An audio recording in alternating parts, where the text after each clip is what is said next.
শ্রদ্ধেয় দীপক বসাকাকে। দাদা জয়গুরু। দীপক দা জয়গুরু। দাদা 9টা পর্যন্ত।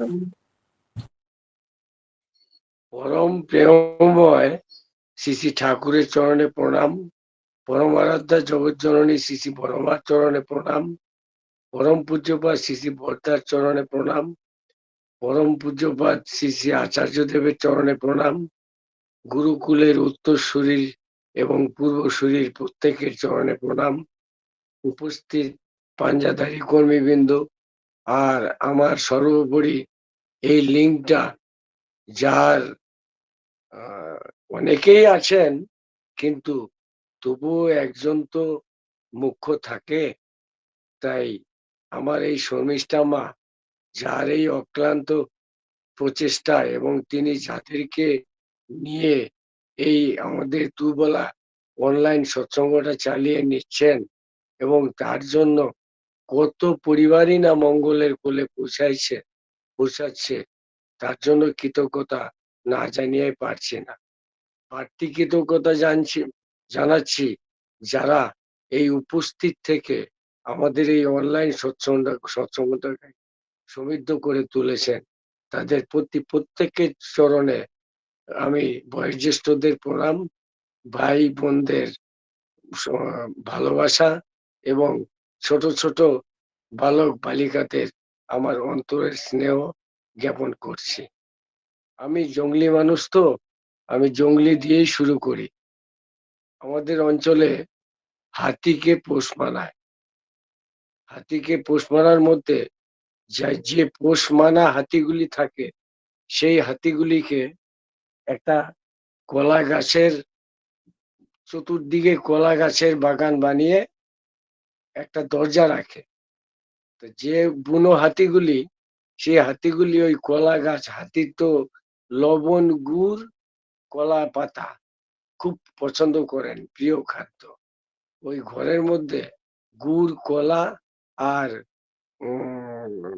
লবণ দিয়ে রাখে, আর হাতিগুলি ওই লোভে ঘরের মধ্যে ঢুকে পড়ে। তখন হাতিগুলিকে বন দপ্তর ধরে ফেলে, তারপর বিভিন্ন প্রক্রিয়ার মাধ্যমে তাদেরকে বশ করে। এই কথাটা বলার তাৎপর্যটা কি? আমার আজকের ইষ্ট প্রসঙ্গটা কিন্তু একটু অন্য ধরনের হবে, এবং সবাই যাতে আনন্দে পায় সেই ধরনেরই আমি একটা পরিকল্পনা নিয়েছি আপনাদের সামনে পরিবেশন করার জন্য। পুরুষোত্তম শ্রী শ্রী ঠাকুর অনুকূল চন্দ্র মোগল সরাই ট্রেনটা খুব পছন্দ করতেন, এবং ওই মোগল সরাই ট্রেনটা যখন যাতায়াত করতেন, তার 1 ঘন্টা থেকে তিনি কাতর দৃষ্টিতে, করুণ দৃষ্টিতে তাকিয়ে থাকতেন। কেন জানেন? এই মোগল সরাই ট্রেনের মধ্যে চোর, ডাকাত, যাজক, অধৈর্য, ক্রিমিনাল, তারপর গিয়ে মদারু, গাজারু, তারপর অবৈধ ব্যবসাদারি এবং সুইপার, সকলেই ওই ট্রেনটার মধ্যে থাকতেন। অর্থাৎ ঠাকুর বুঝিয়ে দিতে চাচ্ছেন যে আমি সবাইকে নিয়ে আমি যাব, এবং ওই ট্রেনটি প্রতিটি চলতেন ধীরে, ট্রেনটি চলতেও ধীরে, এবং ট্রেনটি প্রতিটা স্টেশনে থামতো। স্বয়ং ঠাকুর যখন সবাইকে নিয়ে চলতে অভ্যস্ত, ঠাকুর যখন সবাইকে আপন করে নিতে, বুকে জড়িয়ে নিতে বাধ্য, তাহলে আমি কেন, আমি আমার এই সৎসঙ্গীদের মধ্যে কিছু ইষ্ট প্রসঙ্গের মধ্যে দিয়ে মানুষকে আঘাত দেব? আমি সেই আঘাত দিতে আসিনি। আমি খালি একটাই কথাই বলবো, বি কনসেন্ট্রিক, অর্থাৎ কেন্দ্রায়িত হও, অর্থাৎ পুরুষোত্তমের চরণাশ্রিত হও। এই কথাটি খুব সম্ভবত 1948 সনের আলোচনা প্রসঙ্গ 15 খণ্ডে লেখা আছে। ঠাকুর বলেছেন যে যজন, যাজন, ইষ্টভীতি, এই তিনটে হচ্ছে মুখ্য করণীয়। এই তিনটে হচ্ছে মুখ্য করণীয়। আর তারপর ইষ্টভীতির বাণীটার মধ্যে লেখা আছে, আজি এই প্রভাতে কর্ম আরম্ভে। এটার মধ্যে তো লেখাই আছে সবকিছু। এখন প্রশ্ন হচ্ছে, কিছু সংখ্যক মানুষ, এক দাদার ইষ্টভীতিটা একটু দেরি হয়ে যেত জন্য তিনি তারা ঠাকুরের কাছে কমপ্লেন করেছিলেন। ঠাকুর তখন বড় খোকাকে ডেকে এনে বলেছেন যে, কিরে বড় খোকা? বড় খোকা বললেন, আগে ঠাকুর, মন্দির না করার থেকে ভালো।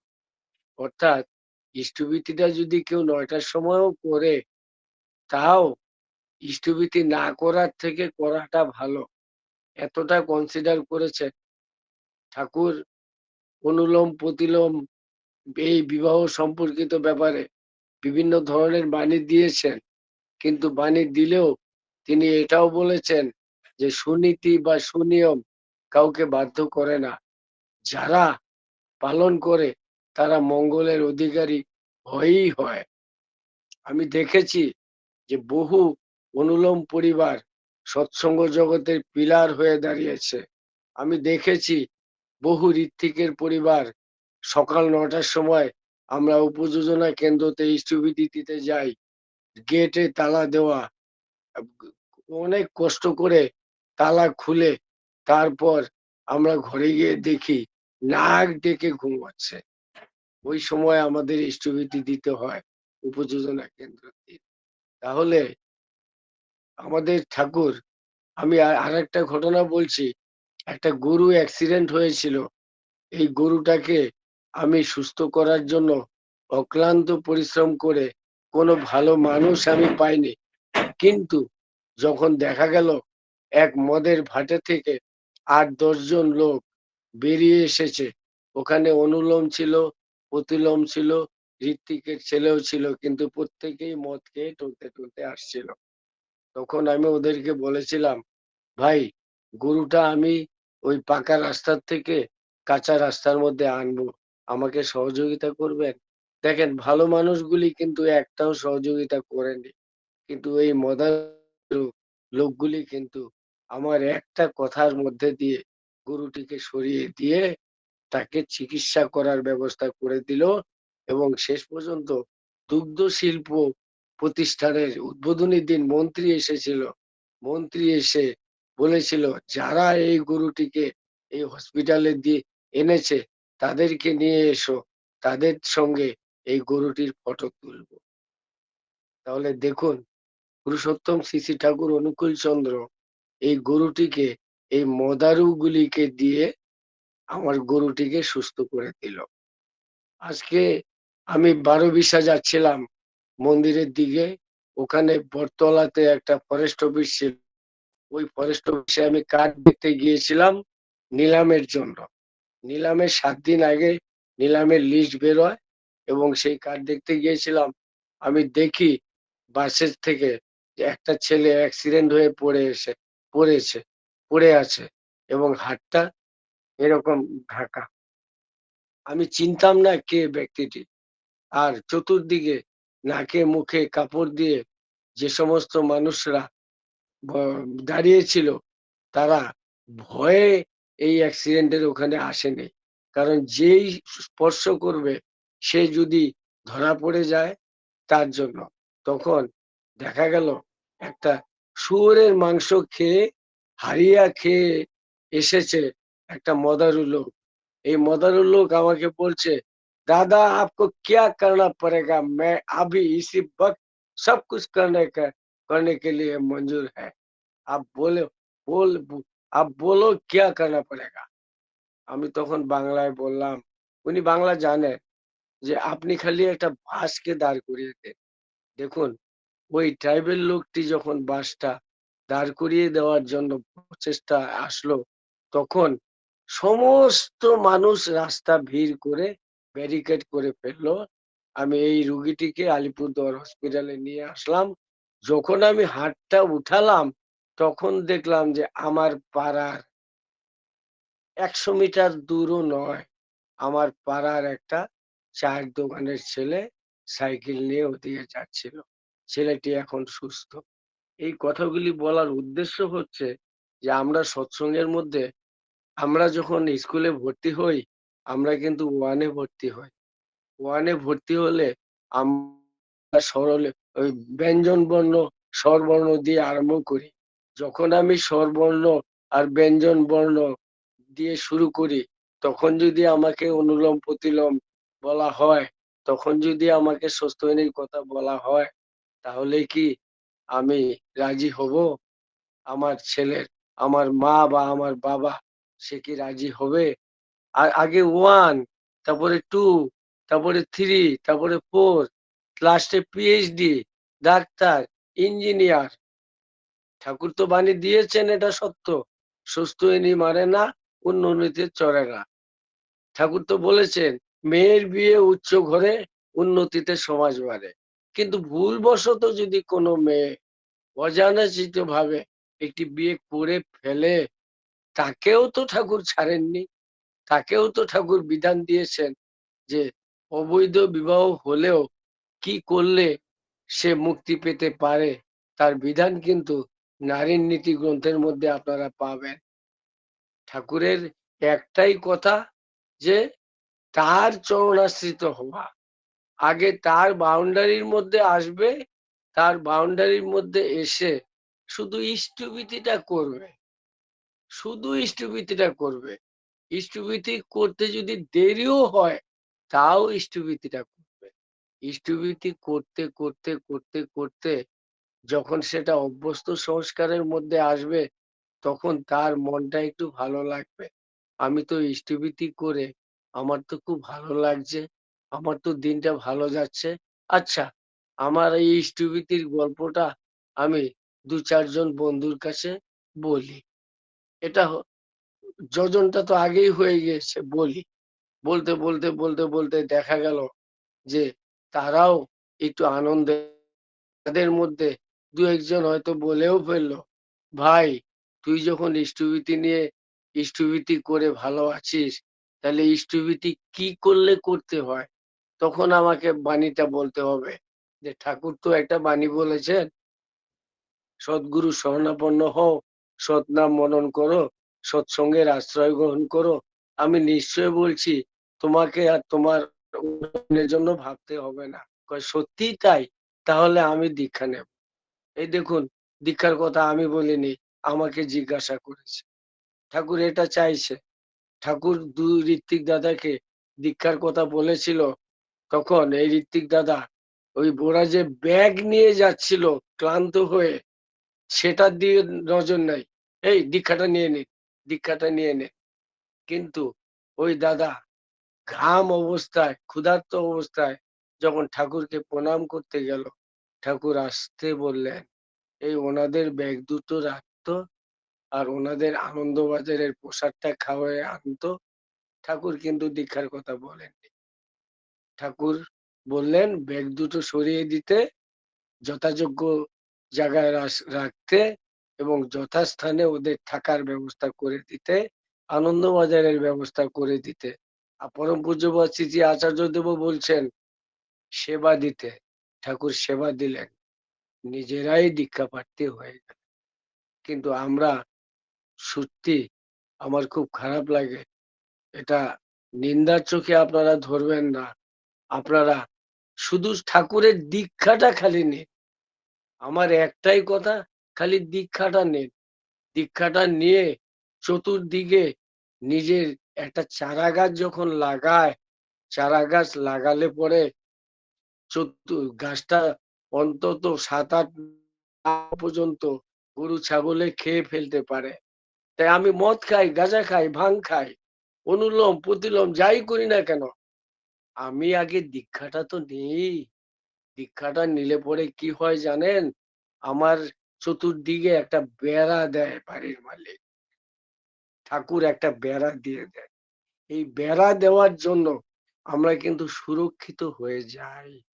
বেড়া দেওয়ার পর যখন গাছটা বড় হয়, তখন কিন্তু ওই গাছের গোড়ার মধ্যে যদি একটা গরুকে, যেই গরুটা এই চারা গাছটাকে খেয়ে ফেলতো, ওই গরুটাকেই ওই গাছের গোড়ায় বেঁধে দিলে পরে গরুটা চতুর্দিকে ঘাস খেতে থাকে, গাছটার কিন্তু কিছুই হয় না।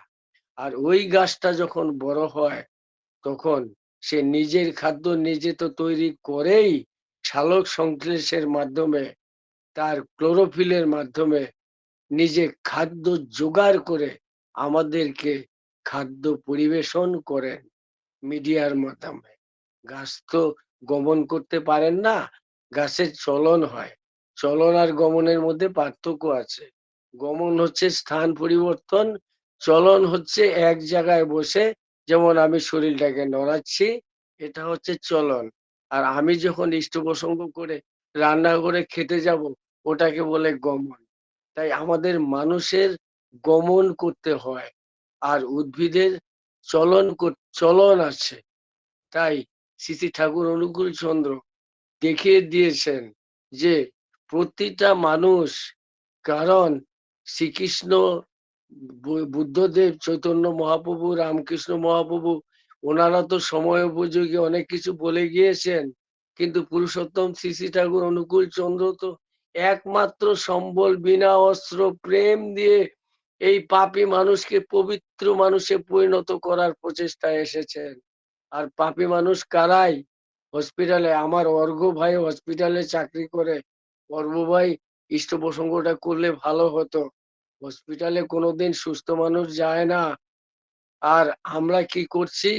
আমরা ইষ্ট প্রসঙ্গের মধ্যে দিয়ে সুস্থ ইনি না নিলে কিছুই হলো না।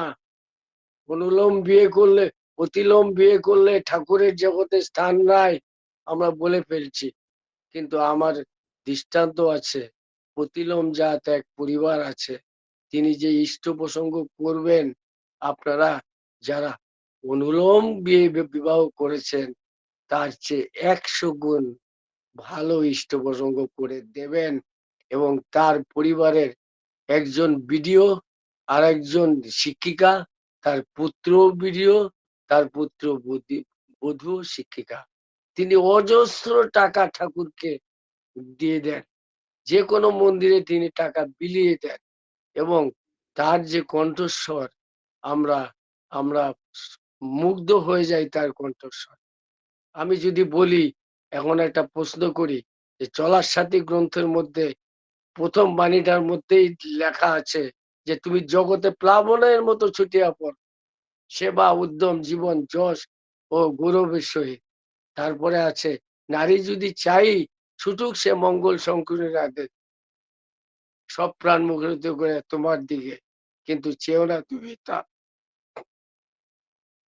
বাণীটা আমি সঠিক বললাম না, কিন্তু বাণীটা আপনারা পড়ে নেবেন, দেখবেন।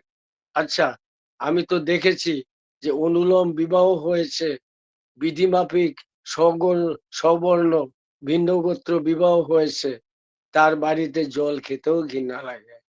আর আমি তো দেখেছি, একটা প্রতিলোমের বাড়িতে গিয়েছি, গিয়ে তারা এত সুন্দর মানসিক অনুতপ্ত হয়ে আমাদেরকে আদর আপ্যায়ন করেছেন, মুগ্ধ হয়ে যাওয়ার মতন। তাই আমি একটাই কথা আপনাদের সামনে উপস্থাপন করছি, ঠাকুর কিন্তু আচার্য পরম্পরায় রেখে গিয়েছেন। ঠাকুর বলেছিলেন, মেয়ের চাকরি মহাপাপ, বিপর্যস্ত শ্বশুর ভাব। আজকে পুরুষোত্তম শ্রী শ্রী ঠাকুর অনুকূল চন্দ্রই অবিন দাদার মাধ্যমে বলে দিয়েছেন, এই পিএইচডিটা করে নেয়। পরম পূজ্যপাদ শ্রী শ্রী আচার্যদেব বলছেন, এখনই বিয়ের কি সময়, আরো পড়াশোনার বাকি আছে। চাকরি করতে বলছেন, কেন চাকরি করতে বলেছেন? চাকরি করবেন না কেন? যেই ব্যক্তির দুটো শিশু শিশু, তার স্বামী চাকরি করত, চলে গিয়েছে, তার জীবন রক্ষার্থে তার স্ত্রীকে চাকরি করতে হবে না? করতে তো হবে। আগে তো জীবন, তারপরে তো ধর্ম। বাঁচার জন্যই ধর্ম, আবার ধর্ম করলেই বাঁচাবার আর মর্ম যা, ধর্ম বলে জানিস তা, এটাও সত্য। বাঁচতে নরের যা যা লাগে তাই দিয়েই তো ধর্ম জাগে। তাহলে বাঁচতে নরের আমার এই চাকরিটা তো দরকার।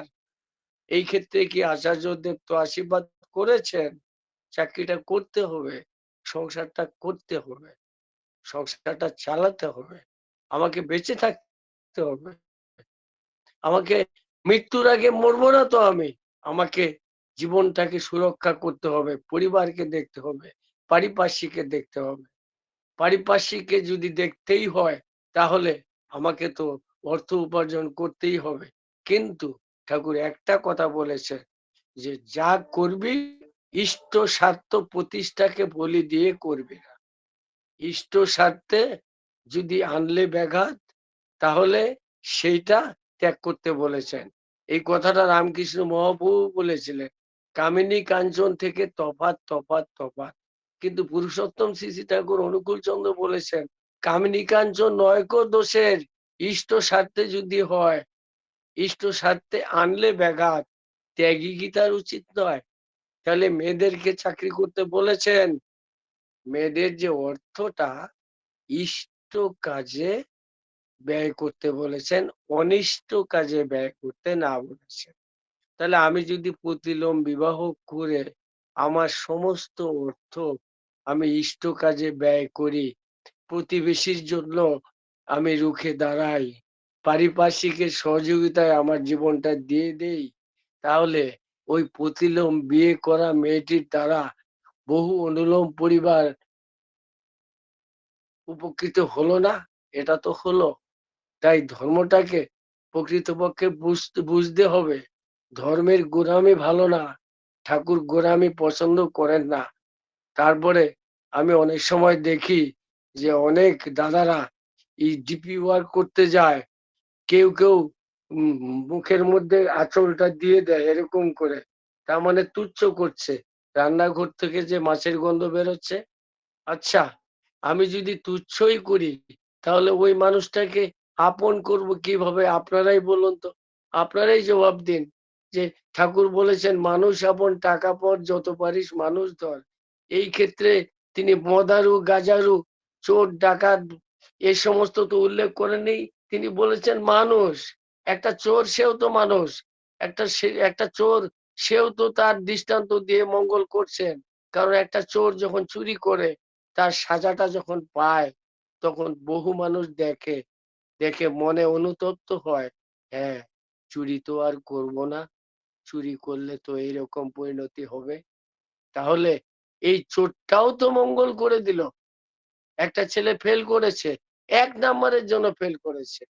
আর একটা ছেলে পাস করেছে, ১ নাম্বারের জন্য পাস করেছে। তাহলে ওই ছেলেটি কি পড়াশোনা করেনি? আর ওই ছেলেটি কি ঠাকুরের দীক্ষা নিয়ে সুসংগত জীবনের অধিকারী হতে পারে না? পারে তো। কিন্তু ছেলেটি ফেল করেছে জন্য আমি তাকে তুচ্ছ করব। আর একটি ছেলে পিএইচডি করে অফিসে যাচ্ছে সিগারেট মুখে দিয়ে, তাকে আমি শ্রদ্ধা করব। এটা কি হয়? আমাদের তপোবন স্কুলের মনুদা, আপনারা সকলেই জানেন, মনুদা দীর্ঘ ৭-৮ বছর আগে তিনি চলে গিয়েছেন। এই মনুদার পরিবারটা পরম পূজ্যপাদ শ্রী শ্রী আচার্যদেব চালায়। আর মনুদা ছিল আচার্যদেবের প্রিয় ছাত্র। তিনি সিগারেট খেতেন ডেইলি প্যাকেটের পর প্যাকেট। আচার্যদেব কোনোদিন বলেন, লাস্ট পর্যন্ত মৃত্যুর আগে অনুতপ্ত হয়ে তিনি নিজেই ছেড়ে দিলেন। আমাদের মুখ্য উদ্দেশ্য হচ্ছে সমাজের যারা আছেন তাদের প্রত্যেককে দোষটা আমরা দেখব না, অনুলোম দেখব না, প্রতিলোম দেখব না, চোর দেখব না, ডাকাত দেখব না, খৈনি দেখব না, মদ দেখব না, দেখব মানুষটাকে। পাপকে ঘৃণা করো, পাপীকে ঘৃণা করো না। পাপীকে যদি ঘৃণা করি তাহলে আমি ওই মানুষটাকে আমার হৃদয় মন্দিরে স্থান দিতে পারবো না। তাহলে আমাকে তো অন্তত হবে যে এই মানুষটা আমার ভালোর জন্য আসছে, তার জন্য তো একটু সময় লাগবে, ধৈর্য ধরতে হবে। একদিন গেলাম, হয়তো আমাকে পছন্দ করলো না। দ্বিতীয় দিন গেলাম, হয়তো অনিচ্ছাকৃতভাবে বসতে দিল। তৃতীয় দিন গেলাম, বললাম যে একটা বাতাসা আর একটা বোতলে জল দেবে, দিল। তখন বুঝতে পারলো এই মানুষটা তো আমাকে ঘৃণা করে না। যদি ঘৃণা করতই তাহলে আমার কাছে তো জল আর বাতাসা চেত না। আচ্ছা, এই যে আপন হয়ে গেলাম। আপন হয়ে যাওয়ার পর ঠাকুরের কথা কিন্তু বললাম না। তোমরা কেমন আছো? ভালো থেকো। আপদে বিপদে যদি পড়ো তাহলে এসো। কিছু না করতে পারি, সহযোগিতা তো পারিপার্শ্বিকের দিয়ে দিক থেকে করে দিতে পারবো, অন্তত সুপরামর্শ তো দিতে পারবো। তুমি আসবে আমার কাছে, আর তোমার বাড়িতেও না আমি কিন্তু আসবো। আমার সময়টা হয়ে গেলে আমাকে একটু নক করে দেবেন। আমি মনে কিছু করব না। আমি এই প্রকৃতির মানুষ। আমি কোনো মানুষকে আমি তুচ্ছ চোখে দেখি না। একটা মানুষকেও আমি তুচ্ছকে চোখে দেখি না। কারণ দেখবই বা কেন? আমার যেদিন ২ টো পা, একটা পা ২ টুকরো হয়ে গিয়েছিল, সেদিন কিন্তু সমাজের কোনো ভালো মানুষ আমাকে হসপিটালে নিয়ে যায়নি। নিয়ে গিয়েছিল ৭ জন মদারু লোক, যাদেরকে আমি বেশি ঘৃণা করতাম। এই মদারু লোকগুলির থেকেই আমি আজকে জীবন ফিরে পেয়ে, আর এই শর্মিষ্ঠা মায়ের দ্বারা আমি আজকে আপনাদের সামনে ২ টো কথা বলার সুযোগ পেয়েছি।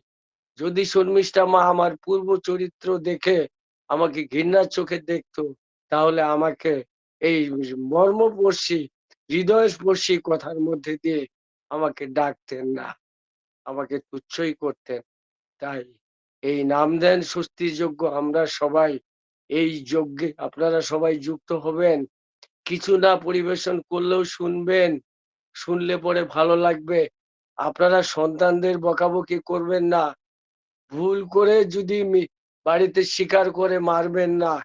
যদি একটা সিগারেট বন্ধু বান্ধবের পাল্লায় পড়ে, বর্তমান যা পরিস্থিতি, বন্ধু বান্ধবের পাল্লায় পড়ে যদি একটা সিগারেট খায় এবং গা দিয়ে যদি সিগারেটের গন্ধ পায়, তাহলেও আপনারা বুঝতে পারেননি বলে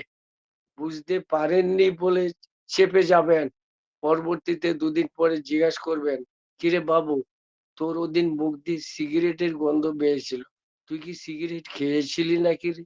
আচ্ছা, যদি খাসই তাহলে চেষ্টা করিস, আর যাতে না খাস। এই যে ছেলেটি হৃদয়টা জয় হয়ে গেল, যে মা তো আমাকে বকা দেয়নি। য- যদি এটা আচার্যদেবের কথা, যদি আমি বকা দেই, তা- তাহলে ওই ছেলেটি প্রত্যেকদিন সিগারেট খাবে, আর সিগারেটের গন্ধের সেন্ট কিনে কলারের মধ্যে, মুখের মধ্যে, ঘাড়ের মধ্যে ওই সিগারেটের সেন্ট মাখিয়ে বাড়িতে আসবে। মা যখন জিজ্ঞাসা করবে, মাকে বলবে, মা দেখো, এই যে সেন্টের গন্ধ, আমি সিগারেট খাইনি, কিন্তু প্রকৃতপক্ষে ছেলেটি সিগারেট খেয়ে এসেছে। তাই আমাদের উচিত ধারে ধারে যাওয়া, কাউকে তুচ্ছ না করা, প্রতিটি মানুষকে ঠাকুরের চরণে ঠেলে দেওয়া। ঠাকুরের চরণে ঠেলে দিলে ঠাকুর নিজেই তাকে টেনে নিয়ে গাড্ডার থেকে গাছে উঠিয়ে দেবেন। জয়গুরু, সবাই ভালো থাকবেন। তো আমাকে সুযোগ দেওয়ার জন্য অসংখ্য ধন্যবাদ, এবং আমার এই কথাগুলি যারা শুনলেন তাদের কাছে আমি কৃতজ্ঞ। জয়গুরু পুনরায় সবাইকে জয়গুরু জানিয়ে আমার বয়োজ্যেষ্ঠ দাদাদের প্রণাম, এবং শর্মিষ্ঠা মাকে আমি অসংখ্য ধন্যবাদ জানিয়ে আমি আমার এই কথা এখানেই বিরাম টানলাম। সবাই ভালো থাকবেন। জয় গুরু দাদা, জয় গুরু।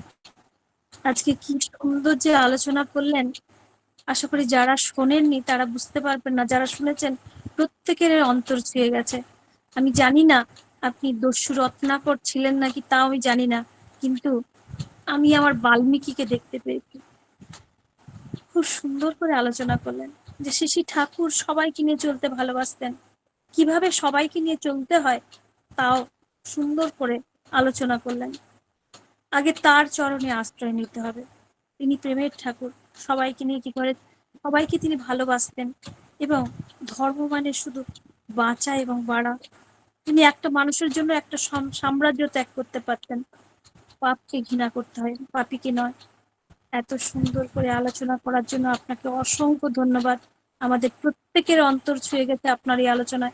খুব ভালো থাকুন দাদা, সুস্থ থাকুন। আর আমি আবারও বলছি যে আপনি কি ছিলেন আমি জানি না, আমি আমার বাল্মীকিকে দেখতে পেয়েছি। খুব ভালো থাকুন দাদা। পরমপিতা রাঙার আতুল চরণে আপনার সার্বিক মঙ্গল প্রার্থনা করি।